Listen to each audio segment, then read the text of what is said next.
Então, a minha primeira pergunta é: devem os discípulos de Jesus celebrar a festa dos judeus? Sim. Primeiramente, porque elas não são as festas dos judeus, mas sim as festas do Eterno, como diz Levítico 23, 1, 2. Então, o Senhor falou a Moisés e ordenou. Então, o Senhor falou a Moisés e ordenou: orienta os israelitas do seguinte modo. As festas do Eterno, as quais os convocarei, são as minhas santas assembleias.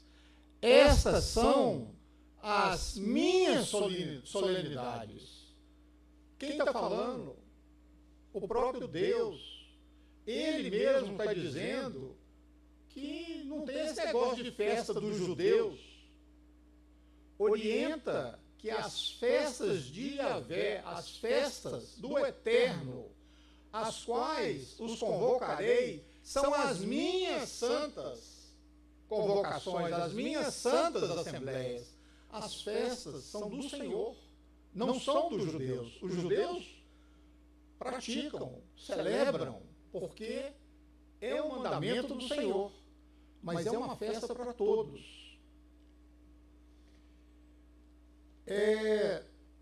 Em segundo lugar, porque as festas, elas não foram dadas somente aos judeus, e sim para todo o Israel. Veja aqui o que diz Malaquias 4:4. Lembrai-vos, portanto, da Torá, lei de Moisés, meu servo, dos decretos e das leis que lhe ordenei, no Horebe, no deserto, para todo o Israel.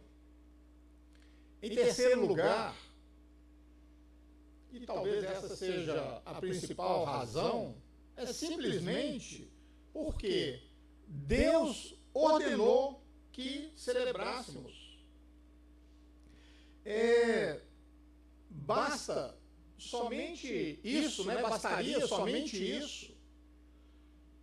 Se Deus mandou que as festas eram dele e que celebrássemos, não precisaríamos de mais nada. Mas é importante esclarecer um mandamento que não existe esse negócio. Isso é mandamento para os judeus, isso aqui é mandamento para os gentios. Não existe isso. Quando a palavra fala para todo Israel, está falando do Israel espiritual de Deus, e não do Israel cidade, e não do Israel filhos de Jacó. Se algum estrangeiro reside entre vós e celebra a Páscoa do Eterno, deverá celebrá-la segundo o ritual e os costumes da Páscoa. Haverá entre vós apenas um estatuto e uma lei, tanto para o estrangeiro como para o natural da terra. E também, Levítico 24, 22, a sentença será entre vós a mesma, quer se trate de um natural da terra ou estrangeiro, pois eu sou o Eterno, eu sou o Yahvé, vosso Deus. E Deus não faz acepção de pessoas. Se seguimos a Ele, é porque Ele considera todos iguais, independente se um é judeu e o outro não. Mas se todos seguem os mandamentos dele, somos um só povo. E é importante que o Israel de Deus são todos aqueles remidos no sangue de Yeshua. Independente se o sangue vem da linha de Jacó e dos patriarcas, ou se a pessoa se achegou ao Eterno através de Yeshua. Não importa de onde veio. Agora, existe sim uma instrução que é só para os judeus. Põe-te em pé, levanta-te e resplandece, porquanto a tua luz é chegada e a glória de Yahvé raia sobre ti. Em verdade, as trevas cobrem a terra, a escuridão envolve todas as nações. Mas sobre ti levanta-te a face de Yahvé, e a sua glória aparece sobre ti. As nações caminharão na tua luz, e os reis no clarão do teu sol nascente. É importante a gente entender aqui que Israel foi um povo escolhido e separado por Deus. E aqui ele está dizendo que os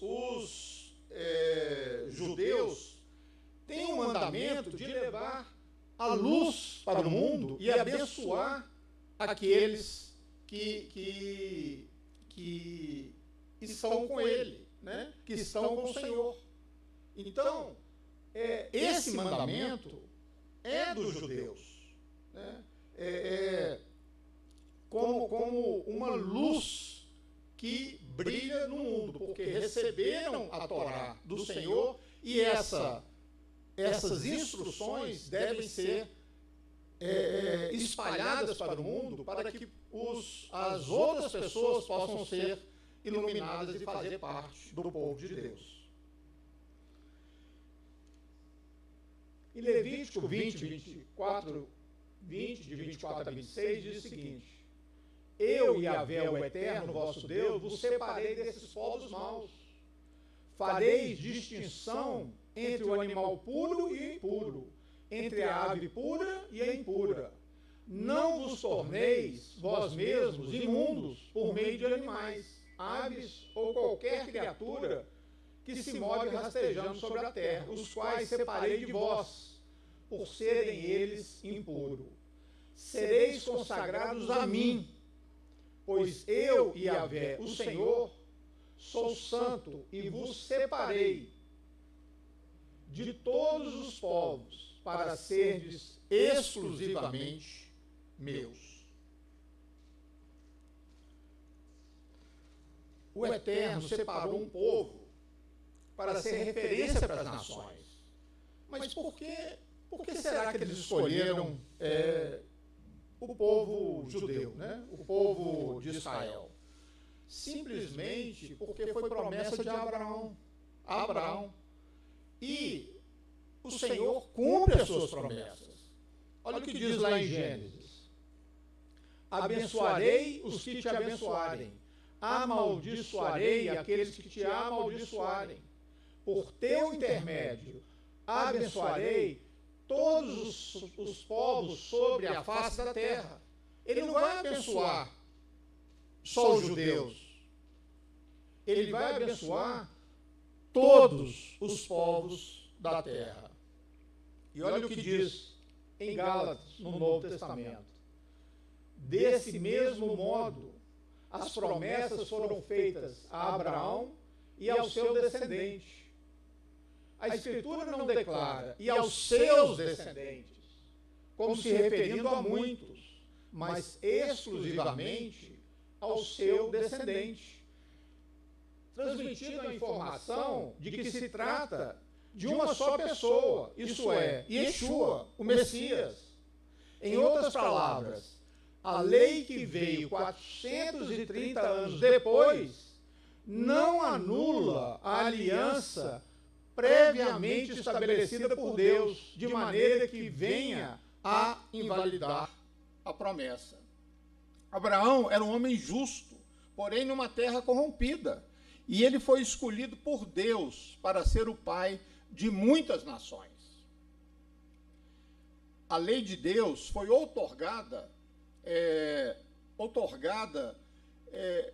quer dizer, foi cedida, né, foi liberada aos judeus. A gente não diz a lei foi entregue aos judeus, né? Por quê?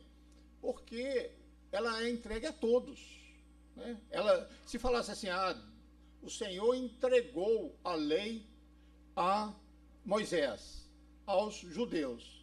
A pessoa poderia pensar, não, então é só dos judeus. Então não se usa o termo entregou, usa outorgou. Outorgar, tem um advogado aqui, né?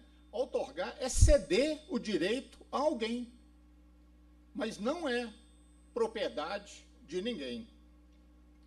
Então, todo aquele que se volta ao Eterno para seguir as suas instruções são considerados povo de Israel, povo de Deus. A mesma lei se aplicará ao natural da terra e ao estrangeiro residente.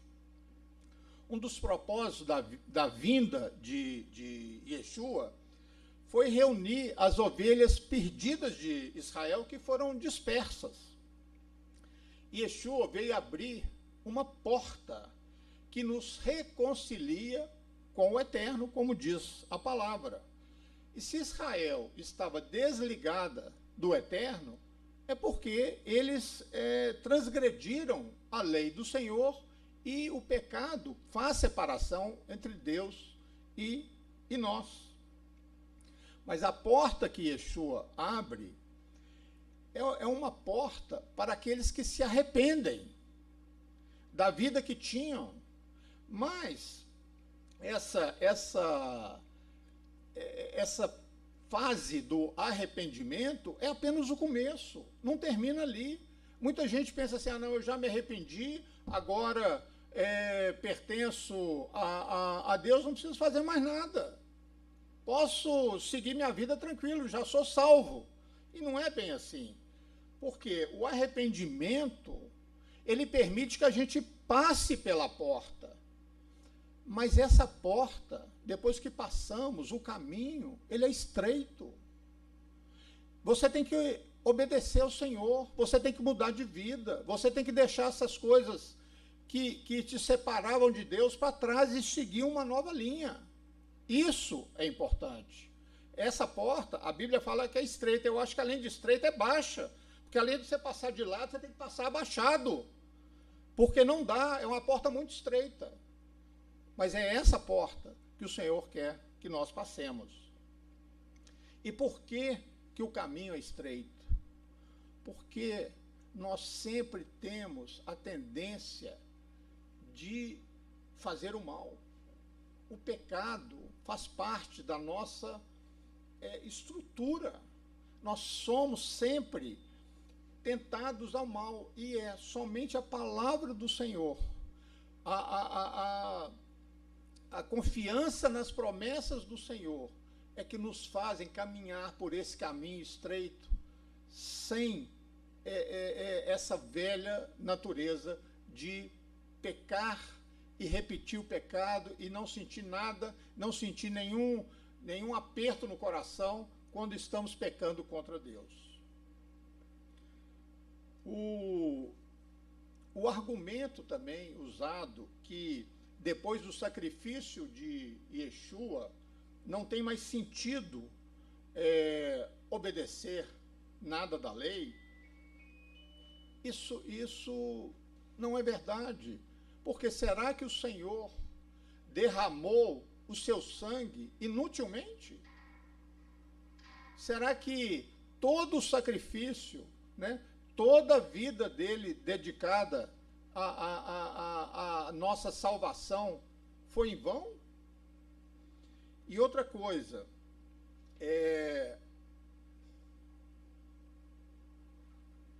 olha o que diz Hebreus 1:1. 1 e 2.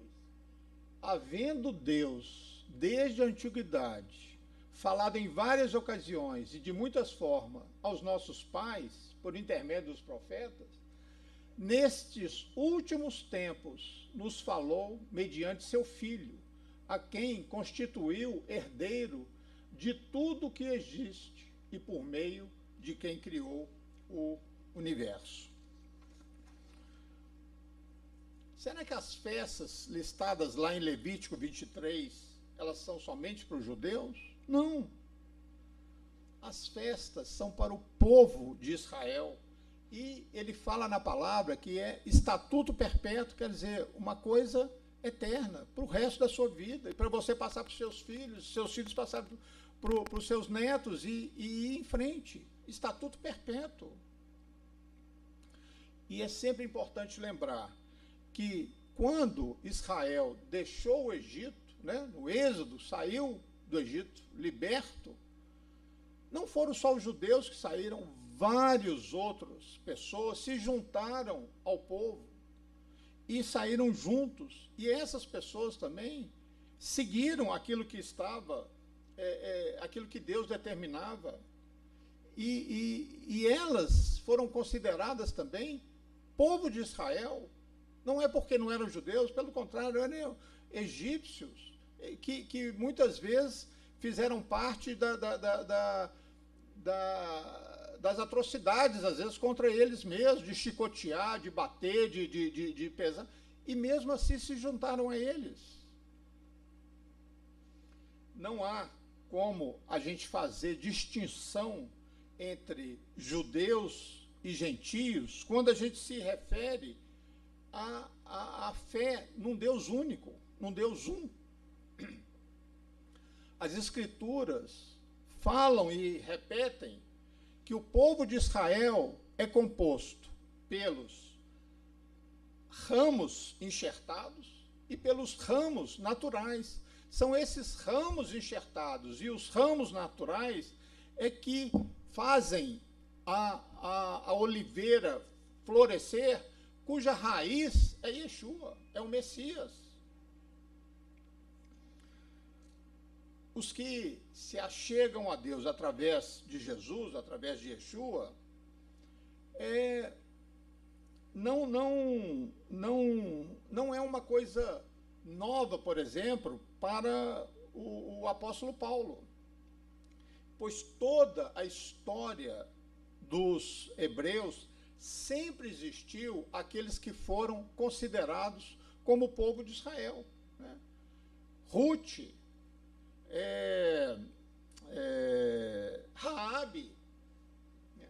E várias outras pessoas não eram judeus, mas amavam o Deus um e amavam o povo judeu, e aí se tornaram povo de Deus.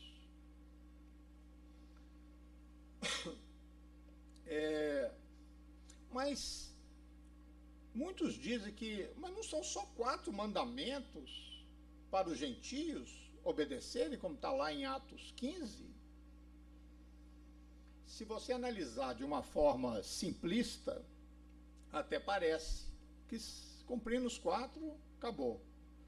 Mas nós temos que sempre olhar o contexto. Olha o que diz Hebreus 15, 5. Alguns, porém, da seita dos fariseus, que tinham crido, se levantaram, dizendo que era mister circuncidá-los e mandar-lhes que guardassem a lei de Moisés. E o foco aqui eram os convertidos. Mas o que os fariseus queriam? Que os judeus, os gentios recém-convertidos, só pudessem frequentar os cultos, a sinagoga, se fossem circuncidados. Mas logo em seguida veio a resposta. Por isso julgo que não se deve perturbar aqueles dentre os gentios que se convertem a Deus, mas escrever-lhes que se abstenham das contaminações dos ídolos, da prostituição, do que é sufocado e do sangue. Porque Moisés, desde os tempos antigos, tem em cada cidade quem o pregue, e cada sábado é lido nas sinagogas.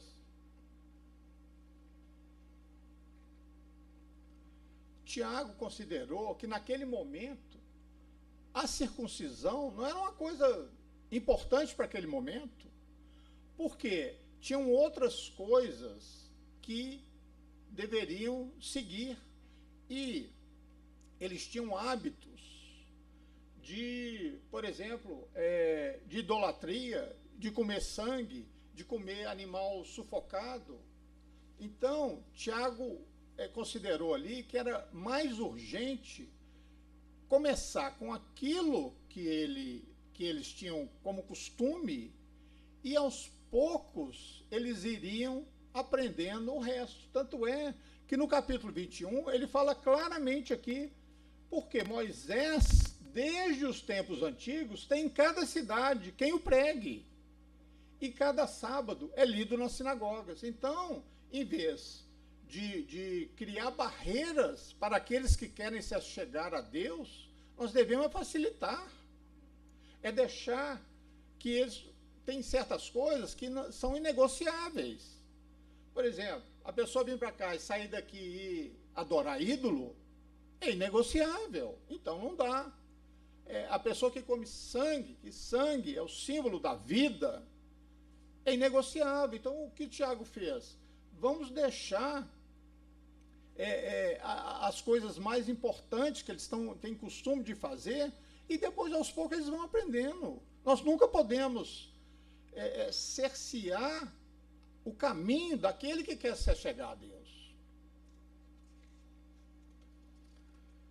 Então, ele começou com 4 coisas essenciais, não que terminasse ali, né? Não que fez as 4, os gentios têm que cumprir 4 mandamentos, não tem isso, né? E eu acredito que o texto seja claro para todo mundo. E muita gente pergunta assim, então por que eles não incluíram não matar, não roubar? Não tinha sentido repetir ali os 10 mandamentos, porque também não era hábito deles, eles não saíam matando todo mundo, não saíam roubando de todo mundo. Eles começaram com aquilo que era costume deles fazer, e coisas que eram inegociáveis. E os detalhes da lei, eles aprenderiam depois. À medida que você vai chegando, você vai estudando mais, vai conhecendo mais, vai frequentando o estudo e vai aprendendo. E aquilo vai tocando o seu coração e você vai mudando. Então, as coisas, muitas vezes, elas têm que ser graduais, né? Você não se converte ao Senhor e no dia seguinte você acorda outra pessoa. Não sou mais eu, sou perfeito agora. Não é assim. A coisa é gradual e leva anos. Da mesma forma, a pessoa, para deixar esses hábitos que são contrários a Deus e claramente na palavra dele, é gradual, né? Não podemos exigir de uma pessoa da noite para o dia se mudar a vida toda. Impossível. Outra coisa, muitos dizem que a lei foi cravada na cruz. Com a morte de Yeshua, não precisamos mais seguir a lei, porque cravou a lei na cruz. Isso é uma interpretação totalmente errada, né? Veja o que o próprio Yeshua falou. Não penseis que vim destruir a lei ou profetas. Eu não vim para anular, mas para cumprir. Com toda certeza vos afirmo que, até que os céus e a terra passem, nem o Iud se omitirá da lei até que tudo se cumpra. Iud é menor letra, é como se fosse uma vírgula. Então ele está dizendo assim, com toda certeza vos afirmo que até que os céus e a terra passem, nenhuma vírgula se omitirá da lei até que tudo se cumpra. Qualquer, pois, que violar um destes menores mandamentos e assim ensinar aos homens, será chamado menor no reino dos céus. Aquele, porém, que os cumprir e ensinar, será chamado grande no reino dos céus. é tão claro, né? O texto é tão claro, não tem nada que você possa aí misturar e falar, não, mas tem uma tendência. Não tem, é muito claro. Mas, na verdade, uma coisa foi cravada na cruz. O que foi cravado na cruz? Na cruz foi cravado tudo aquilo que eles falavam contra nós no passado, antes de convertermos. Todas as acusações feitas a nós, essas sim foram cravadas na cruz. E cancelou, Colossenses 2,14, e cancelou a escrita de dívida que consistia em ordenanças e que nos era contrária. Ele a removeu completamente, pregando-a na cruz. O que foi pregado na cruz? Não foi a lei, foi as acusações contra nós. A partir do momento que fomos convertidos, não somos mais acusados. Temos um advogado, que é o Senhor. E olha, isso aqui foi em função do que Jeremias falou. Jeremias 31, 34. Porque eu mesmo lhes perdoarei a malignidade e não me permitirei recordar mais dos seus erros e pecados. É o Senhor falando através de Jeremias. Então, ele não se lembrará mais dos pecados, porque lá na frente eles foram cravados na cruz. Alguns falam assim, não, mas as únicas festas bíblicas que Paulo ensinou para a gente pregar foi Páscoa e Pentecostes. Isso não é verdade, né? Mas vamos dizer que fosse. Quem nós seguimos? Paulo ou o Senhor? Já mostrei para vocês no início que o Senhor fala diretamente com Moisés. Essas são as minhas solenidades, minhas, do Senhor. Não é dos judeus, não é desse, não é daquele, são as minhas. Paulo celebrou também a festa dos pães asmos, os pães sem fermento, como diz em 1 Coríntios 5:8. Por isso, celebremos a festa, não com fermento velho, nem com fermento do maligno e da corrupção, mas com os pães sem fermento, da sinceridade e da verdade. Isso aí é só para mostrar que não são só as duas festas que Paulo fala para lembrar. Mas precisamos ver também que Paulo foi o apóstolo mais mal interpretado de toda a Bíblia. Porque as pessoas afirmam que o próprio Paulo, logicamente, né, afirmam erradamente, que o próprio Paulo nos instrui a abandonar a lei.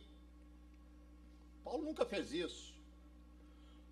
E se fizesse, ele seria um herege, né? Uma pessoa totalmente contrária aos ensinamentos do Senhor. Paulo, ele foi como um bode expiatório, né? Que pegaram ele para os próprios hereges se manifestarem deturpando a palavra dele. E João já sabia disso. Olha o que João fala. Aliás, Pedro, 2 Pedro 3, 15, 16. Assim como nosso amado irmão Paulo também vos escreveu, de acordo com a sabedoria que Deus lhe concedeu. Ele escreve do mesmo modo em todas as suas epístolas, discorrendo nelas sobre esses assuntos, nas quais existem trechos difíceis de entender, os quais são distorcidos pelos ignorantes e insensatos, como fazem também com as demais escrituras, para a própria destruição deles. E como a palavra não contradiz, veja o que Paulo diz aqui em Atos 25:8. Eu não pequei em coisa alguma contra a lei dos judeus, nem contra o templo, nem contra César. Se Paulo serve a Deus com base na lei e nos profetas, como que ele pode ser visto como alguém que prega para deixarmos a lei? Se Paulo não pecou em coisa alguma contra a lei dos judeus, que é o que ele está afirmando, no caso é a Torá, então ele não poderia transgredir o mandamento de não celebrar as festas. E também ele não poderia induzir as pessoas a não cumprirem a lei se ele mesmo era um cumpridor da lei. Muitos dizem que não há nada no Novo Testamento dizendo que devemos celebrar as festas do Antigo. Essa afirmação, ela é uma afirmação totalmente irresponsável, porque, no fundo, a pessoa está dizendo o seguinte: só tem credibilidade o Novo Testamento, o Antigo não tem. Né? Se o Novo, onde a maioria dele veio do Antigo, né? Mais de 50% das citações do Novo Testamento estão no Antigo. Se o Novo não tem, se o Antigo não tem credibilidade, porque não repetiu aquilo que o Novo tem que repetir tudo, né? Então, uma afirmação totalmente descabida. E olha o que 2 Timóteo diz. Toda a Escritura, não está falando o Novo e não está falando o Antigo. Toda a Escritura é inspirada por Deus e proveitosa para ministrar a verdade, para repreender o mal, para corrigir os erros e para ensinar a maneira certa de viver, a fim de que todo homem de Deus tenha capacidade e pleno preparo para realizar todas as boas ações. Quando Paulo escreveu esta palavra, a única escritura conhecida era o Antigo Testamento. Então, Paulo afirma que ela é proveitosa para ensinar, repreender o mal, para corrigir os erros, ensinar a maneira certa de viver. Então, eu quis fazer somente uma pequena análise, né? Porque acho que não tinha sentido a gente falar de Hanukkah sem explicar por que devemos celebrar as festas, né?